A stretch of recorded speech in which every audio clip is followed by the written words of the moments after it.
रायगडची झुंज, अन्यायावर लेखणीचा वार. कर्जत शहरात वाहतुकीची समस्या दिवसेंदिवस गंभीर होत असून नागरिक आणि वाहन चालक हैराण झाले आहेत. कर्जत येथील श्रीराम ब्रिज ते छत्रपती संभाजी महाराज चौक परिसरात मोठ्या प्रमाणात वाहतूक कोंडी होत असल्याचे चित्र दिसून येत आहे. दैवली येथून येणारी वाहने तसेच मुरबाड मार्गावरून येणारी काही वाहने नियमांचे उल्लंघन करत मध्येच लाईन तोडून विरुद्ध दिशेने घुसत असल्याने सरळ मार्गाने जाणाऱ्या वाहनांना मोठा अडथळा निर्माण होत आहे. त्यामुळे वाहतुकीचा वेग मंदावून नागरिकांना मोठा मनस्ताप सहन करावा लागत आहे.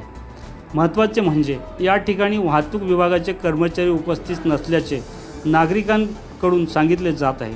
त्यामुळे वाहने उलटसुलट टाकली जात असून वाहतूक नियमांचे पालन होताना दिसत नाही. परिणामी वाहतूक व्यवस्थेचा बोजवारा उडाल्याचे चित्र दिसून येत आहे.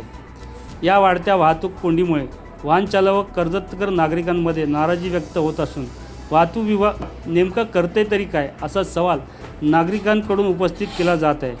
तसेच प्रशासनाने तातडीने लक्ष देऊन वाहतूक नियंत्रणासाठी आवश्यक उपाययोजना कराव्यात अशी मागणी देखील नागरिकांमधून आणि वाहन चालकांकडून उपस्थित केली जात आहे.